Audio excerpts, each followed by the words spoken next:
നമസ്കാരം, സ്പോർട് ന്യൂസിലേക്ക് സ്വാഗതം. കുന്നംകുളം ചാട്ടുകുളത്ത് സ്വകാര്യ ബസ്സുകൾ കൂട്ടിയിടിച്ച് അപകടത്തിൽ ഒരാൾക്ക് പരിക്കേറ്റു.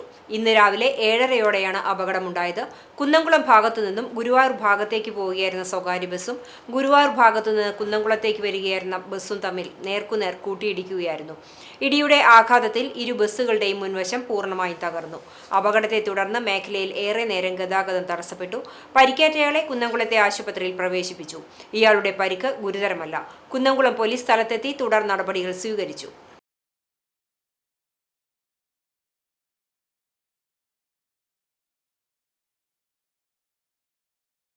ഗുരുവായൂർ ക്ഷേത്ര സന്നിധിയിൽ വിവാഹ മാമാങ്കം തുടങ്ങി. പുലർച്ചെ 4:10 ഒന്നാം നമ്പർ മണ്ഡപത്തിൽ ദേവസ്വം ചെയർമാൻ AV ഗോപിനാഥ് ഭദ്രദീപം തെളിയിച്ചതോടെയാണ് വിവാഹങ്ങൾ തുടങ്ങിയത്.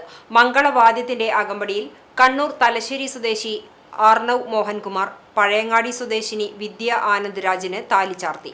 തുടർന്ന് മറ്റ് 5 മണ്ഡപങ്ങളിലും വിവാഹങ്ങൾ തുടങ്ങി. ദേവസ്വം ഭരണസമിതി അംഗങ്ങളായ C Manoj, Manoj B Nair, MU Shinija, deputy അഡ്മിനിസ്ട്രേറ്റർമാരായ Pramod Kalarikkal, M Radha, PRO Vimal G Nath, assistant manager AV Prashanth, health supervisor MN Rajeev തുടങ്ങിയവർ സന്നിഹിതരായിരുന്നു. രാവിലെ 8:30 250ഓളം വിവാഹങ്ങൾ നടന്നു. City police commissioner Nakulraj Deshmukh, Guruvayur ACP M Surendran, temple police SHO KG Jayapradeep എന്നിവരുടെ നേതൃത്വത്തിൽ പോലീസും സെക്യൂരിറ്റി ജീവനക്കാരും ചേർന്നാണ് തിരക്ക് നിയന്ത്രിച്ചത്. ഉച്ചപൂജയ്ക്ക് നടയടയ്ക്കുന്നതിന് മുമ്പ് വിവാഹങ്ങൾ പൂർത്തിയാകും. 447 വിവാഹങ്ങളാണ് ഇന്നത്തേക്ക് ഷീട്ടാക്കിയിട്ടുള്ളത്. ഗുരുവായൂരിന്റെ ചരിത്രത്തിൽ ആദ്യമായാണ് ഒറ്റ ദിവസം ഇത്രയധികം വിവാഹങ്ങൾ നടക്കുന്നത്. മൂലനാളിൽ ഗുരുവായൂർ ക്ഷേത്രത്തിന് മുന്നിൽ ഒരുക്കിയ വേണുനാദം പൊഴിക്കുന്ന ഉണ്ണിക്കണ്ണന്റെ പൂക്കളം ആകർഷകമായി.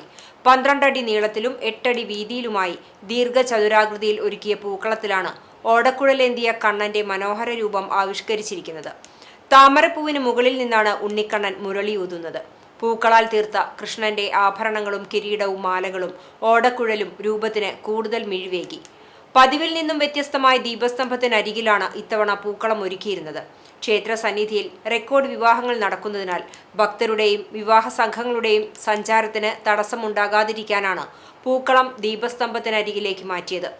തിരക്കിനിടയിലും പൂക്കളത്തിന്റെ ഭംഗി ആസ്വദിക്കാനും ചിത്രങ്ങൾ പകർത്താനും കഴിയുന്ന തരത്തിലായിരുന്നു ക്രമീകരണം ഏർപ്പെടുത്തിയത്. അണ്ടത്തോട് പാപ്പാളിയിൽ റോഡ് മുറിച്ച് കടക്കുന്നതിനിടെ കാറിടിച്ച് കാൽനട യാത്രക്കാരൻ മരിച്ചു. വടക്കേക്കാട് 4 കല്ല് കണ്ടംപുള്ളി സ്വദേശി ഒരുക്കുളങ്ങര സുനിയാണ് മരിച്ചത്. 50 വയസ്സാണ്. ചാവക്കാട് പൊന്നാനി ദേശീയപാതയിലെ അണ്ടത്തോട് പാപ്പാളിയിൽ ദേശീയപാത 66 റോഡ് മുറിച്ച് കടക്കുമ്പോഴായിരുന്നു സംഭവം. പൊന്നാനി ഭാഗത്തു നിന്നും വരികയായിരുന്ന സ്വിഫ്റ്റ് കാറാണ് അപകടത്തിൽപ്പെട്ടത്. ശനിയാഴ്ച രാത്രിയിലാണ് സംഭവം. റഹുദ് റീജൻസിയിൽ കല്യാണ ആവശ്യാർത്ഥം വന്ന് തിരിച്ചു പോകുമ്പോഴായിരുന്നു അപകടം സംഭവിച്ചത്. ഉടൻ തന്നെ അകലാട് 3 VKR ആംബുലൻസ് പ്രവർത്തകർ ചാവക്കാട് രാജ ആശുപത്രിയിൽ എത്തിച്ചെങ്കിലും രക്ഷിക്കാനായില്ല. വടക്കേക്കാട് പോലീസ് എത്തി മേൽ നടപടികൾ സ്വീകരിച്ചു. പുന്നീർകുളം ആൽത്തറ കുന്നത്തൂരിൽ യുവാവിനെ വീടിനുള്ളിൽ മരിച്ച നിലയിൽ കണ്ടെത്തി. മുക്കിലപ്പീടികയിൽ ഷക്കീർ ഷെമി ദമ്പതികളുടെ മകൻ മുഹമ്മദ് റിഫാനാണ് തൂങ്ങി മരിച്ചത്. 20 വയസ്സായിരുന്നു. റിസാന, മുഹമ്മദ് റിഹാൻ എന്നിവർ സഹോദരങ്ങളാണ്. ഇതോടെ സ്പോർട് ന്യൂസ് സമാപിക്കുന്നു. നമസ്കാരം.